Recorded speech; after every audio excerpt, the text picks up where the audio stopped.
What is up YouTube? Dylan Pearson here, and welcome to my video that's going to teach you how to master the Facebook pixel. It's not going to show you how to install it correctly, how to put the script tag in the head of the website, anything like that. We're going to dive into the portions that will actually make you more money. These are things that aren't being utilized nearly enough. The Facebook pixel, in my opinion, is the most powerful piece of data collecting software on the internet right now. And it's a disappointment that these methods aren't being discussed a lot on YouTube. So I'm really excited to share this with you. I actually recorded 4 videos previously today and I didn't feel like they were high enough quality for all you guys, so I deleted them, and this is my 5th try. So I'm super confident in this one. This is gonna be super valuable. And yeah, if you're new to my channel, welcome. Super happy to have you here. I drop a video just like this one 2 times per week or more, always really high quality. So make sure to subscribe. If you guys could leave a comment and hit the like button right now, it's greatly appreciated.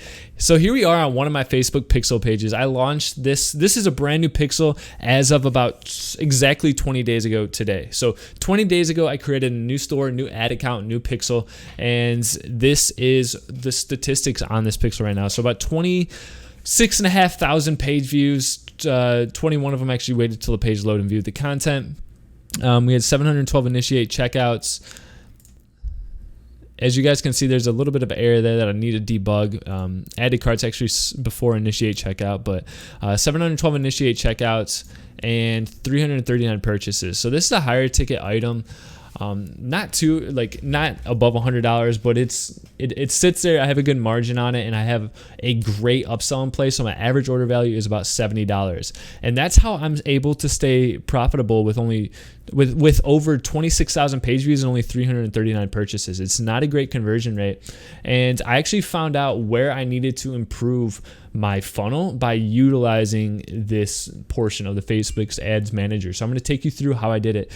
So this overview page is a great way to get an understanding of how consistent and how well your business is performing. You can change some of the analytics up here and really just see the consistency that is remaining or falling or going up. It's a great way just to look at it and know exactly how your business has performed over time. You can break down some of the analytics here, and this is just a good way. I recommend every 3 to 4 days just glancing at this page and seeing how everything is looking. So it's just overall a good thing to do, good thing to refresh your mind on the correct status of your store and how well it's performing. So the main thing though with this is I want you to do one thing. Come over to this left column, and there's some rows over here, some different buttons. So you have test events. This, hopefully you did this prior to setting up your pixel. This just allows you to ensure your pixel is firing correctly on your website. Diagnostics, 100% you should be checking this. I would say the first week or so of your launch, and as you begin scaling, if there's any issues, you need to fix them. My pixel doesn't have any issues right now, so I do know that added cart issue, but it's not picking it up, so that's something I need to debug myself. But definitely be checking out the diagnostics section over here. If anything's wrong, they will show you how to fix it, and it's of the utmost importance that you do fix it. Settings, this is pretty basic, but the one thing you need to do is turn on automatic advanced matching. This is going to help prevent that discrepancy in the amount of purchases and the data sitting on your website versus what's sitting on Facebook ads. So turn on automatic advanced matching. They pull some more data from just the basis of your store and from the conversions, and they're able to match the customer and the visitor to the person on Facebook a lot better and track it. So definitely come over to settings and make sure you have automatic advanced matching on. All right, now this next part is where you can begin making a lot more money. So click on this View Analytics tab, and what you're gonna see here is the highlights, and this dashboard is completely customized. You can actually hit Create Dashboard here, but what I wanna show you, is if you click on Activity, you can come down to this funnel section. If you hit that, it's gonna take you to a page with nothing on it since you haven't used it before.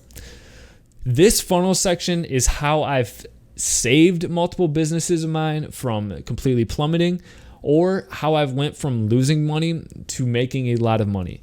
This section of the Facebook Pixel platform and the Facebook Ads platform is insanely powerful.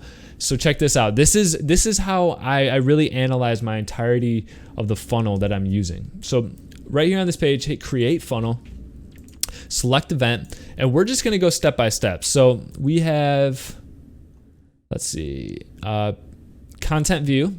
So this is the first thing that's going to happen when someone lands on our website, right? They're going to land on the page. It's going to load. Pixel is going to fire a content view. If they go to like the home page, it will fire the content view again, but that's fine. This is the first thing that someone does when they get to our website. So now that we know that we have 18.5 thousand content views, I'm going to hit the plus button. Next, what would someone do after they view the content? They would add it to cart. As I showed you though, something's wrong with my add to cart pixel event. So for my site, they would initiate a checkout. So we hit initiated checkout, and wow, check this out. So this is crazy. You can actually see how many people go from content views to the initiated checkout. 3% only went. That is not good for my site. So I did some analysis about 3 days ago, and I've begun improving upon this.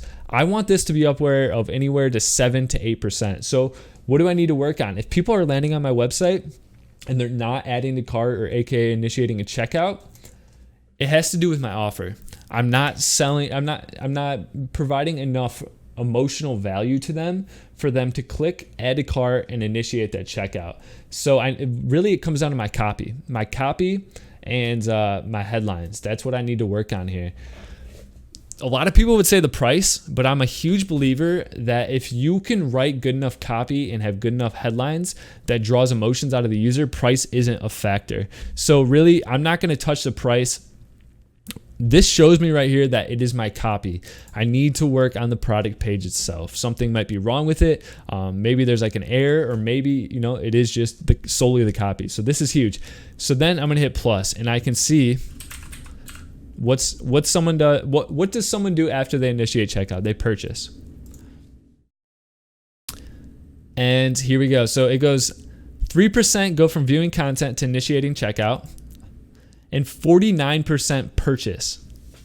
So imagine if, let's just do the math on this actually. This will be really interesting to see. So 18,500 times, what did I have?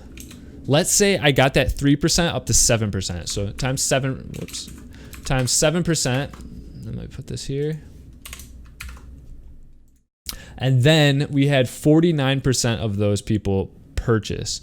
So we got about 1,300. So, and then if I could just do 0.49, that'd be 634 purchases if I can move this content view to initiate checkup phase up to 7%. So instead of 299 purchases, I would have had 634. Can you guys see how big of a difference just fixing these small areas of your funnel utilizing this Facebook pixel is? Really, yeah, this is the only portion of my entire funnel that is holding me back right now from just doing insane numbers at a really good profit margin. So almost 50% of the people are converting once they initiate a checkout and add to cart. That is very big. It's just I need to convince people to take that action and get them into the next phase of that funnel. So this is literally what I do with every single business. At the beginning, after I have some data coming in, and while I'm scaling, I do this every 3 days, and I just monitor the funnel. And this will literally show you on a graph what you need to fix with your business to actually make money. So that is how I'm utilizing the Facebook pixel. There's so much great information with the pixel and different ways to utilize it. This is the most important in my sole opinion. So I hope you enjoyed it. Thank you guys so much for watching. I was super excited to share this. I haven't really seen too many people cover this, and I know it's going to bring you guys value. So if you haven't, there's a button down there that's all red and it says subscribe in it. All you need to do for good luck for the rest of the year is hit that button and then click a little bell next to it. You have good luck for the rest of the year. Your funnels will be converting at the highest percentages they've ever converted at. And yeah, thank you guys for watching. I'll see you next time. Dylan out.